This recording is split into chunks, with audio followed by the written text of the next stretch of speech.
Les contes buissonniers présentent Annie raconte. Bonjour à tous petits et grands. En mars, nous allons découvrir des contes traditionnels qui nous viennent de Corée, appelé aussi le pays du matin calme.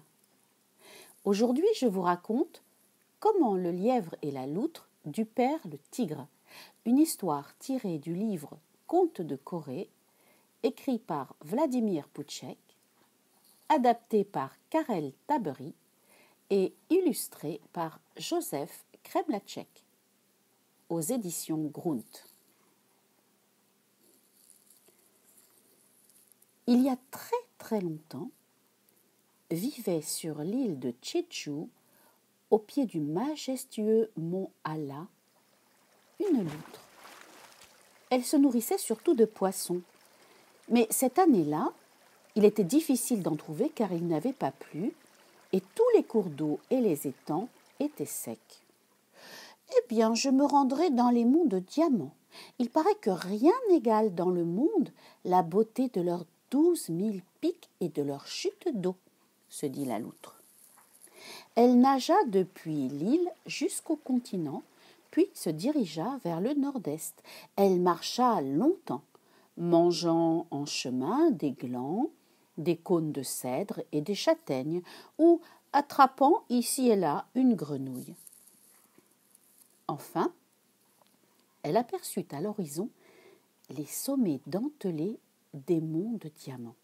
Elle hâta le pas et arriva bientôt à un petit lac. Les gens sages disent qu'on apprécie mieux la beauté des monts de diamants après un bon repas, pensa-t-elle, et elle plongea dans l'eau limpide. Comme ces truites et ces carpes lui semblèrent délicieuses après un si long jeûne. Le ventre enfin plein, elle s'allongea sur le rivage sableux pour se reposer. C'est alors qu'elle perçut un craquement de branches. Avant qu'elle ait eu le temps de se sauver, un tigre géant surgit, découvrant ses crocs, le poil hérissé, la gueule ouverte, menaçante. Il suivait attentivement de ses yeux brillants chacun des gestes de la loutre. Le tigre n'avait encore jamais vu un tel animal, mais sa petite taille en faisait une proie facile, et en plus, il était affamé. La pauvre loutre faisait déjà ses adieux à la vie. Mais soudain, pensant qu'elle n'avait rien à perdre, elle se dressa avec assurance devant le tigre et déclara d'un ton insolent : « Tu es un tigre, n'est-ce pas ? Enfin, je t'ai trouvé. Allez, vite, suis-moi !» Et le tigre poussa un cri sauvage qui fit trembler la montagne. « Quoi ? Comment oses-tu ? Oui, je suis un tigre, le seigneur des montagnes. Mais qui es-tu pour avoir l'audace de t'adresser à moi avec une telle impolitesse ? Tu vas le payer cher. » « Je m'appelle Loutre et je suis l'esprit du lac céleste, caché dans le cratère du volcan sacré Paektu, la montagne de la tête blanche, » répondit fièrement la loutre. « Je suis venue depuis les monts de diamants sur l'ordre de l'empereur des Jades, le souverain de l'empire lunaire, afin d'attraper et d'exterminer tous les tigres. » Quand le tigre entendit nommer tant de dieux puissants, il prit peur et s'enfuit aussi vite qu'il le put à travers monts et vallées. Quand il se sentit enfin en sécurité, il s'assit sur ses pattes de derrière et reprit son souffle. La faim qui torturait ses entrailles devenait insupportable. C'est alors qu'un lièvre sortit en sautillant du taillis tout près de lui. « Enfin, je vais calmer ma faim, » pensa le tigre en se réjouissant intérieurement. Le lièvre fut saisi d'effroi, mais il était déjà trop tard pour prendre la fuite.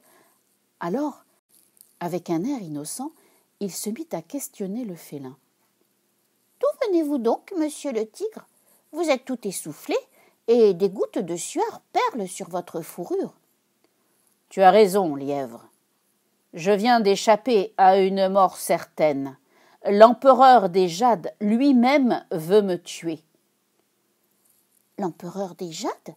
Et comment le savez-vous? » Il a envoyé son messager, l'outre, l'esprit du lac céleste, pour m'attraper et m'emmener. « Il a envoyé une loutre? Mais vous vous êtes laissé duper, monsieur le tigre. Vous ne connaissez pas la loutre? Cet animal est si faible qu'il peut tout juste s'attaquer aux poissons et aux grenouilles. » Cet animal bizarre m'aurait-il vraiment trompé? Réfléchit le tigre. Ou bien le lièvre me raconte-t-il des histoires? Il est malin lui aussi. Le lièvre, dont la peur excitait l'ingéniosité, poursuivit. « Offenser ainsi le seigneur des montagnes, le souverain de tous les animaux, vous devriez retourner et punir sévèrement cette tricheuse. Si vous ne me croyez pas, monsieur le tigre, je vous accompagnerai volontiers. » Le tigre le crut enfin. La colère l'envahit, mais aussi la honte de s'être laissé duper si facilement par une simple loutre. Néanmoins, pour être sûr de ne pas perdre aussi le lièvre, il attacha sa queue à la sienne. À cette époque, en effet, les lièvres avaient une queue presque aussi longue que celle des renards. Ainsi liés, ils reprirent la route du lac. En chemin, le lièvre cherchait le moyen de sauver sa vie sans toutefois nuire à la loutre. Et parce qu'il était perspicace, il eut bientôt une idée. Arrivé au lac, il appela la loutre effrayée en lui faisant secrètement des signes. « Illustre loutre, ambassadeur de l'empereur des Jades, enfin j'ai attrapé le tigre promis et je te l'apporte. En échange de sa peau, l'empereur des Jades doit offrir à mon oncle une haute fonction. » La loutre comprit l'idée du lapin et répondit tranquillement. « Merci, lièvre. Je vais le tuer et le dépecer tout de suite. Je sais que lors de sa visite chez l'empereur de Jade, ton oncle voulait lui faire cadeau de 33 peaux de tigre, mais il n'en a eu que 32. Tu m'apportes donc la dernière, je t'en remercie. Ton oncle obtiendra sans aucun doute sa haute fonction, et moi je me régalerai au moins en dévorant ses pattes. » La loutre s'efforça de prendre un air effrayant et découvrit ses dents.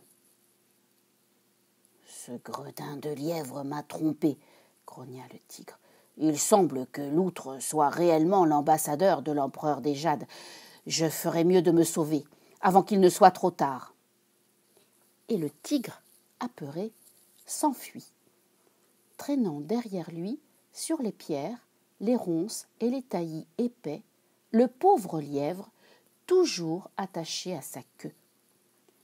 Celle-ci finit enfin par se rompre. Le lièvre fit quelques culbutes dans l'air et retomba le museau juste sur une pierre. Ravi néanmoins d'avoir échappé à la mort, grâce à son ingéniosité, il s'éloigna en sautillant. Et c'est depuis cette époque, dit-on, que le lièvre possède en guise de queue un court moignon ainsi qu'un museau fendu. Et c'est la fin de mon histoire. J'espère que vous avez apprécié l'histoire. À la semaine prochaine.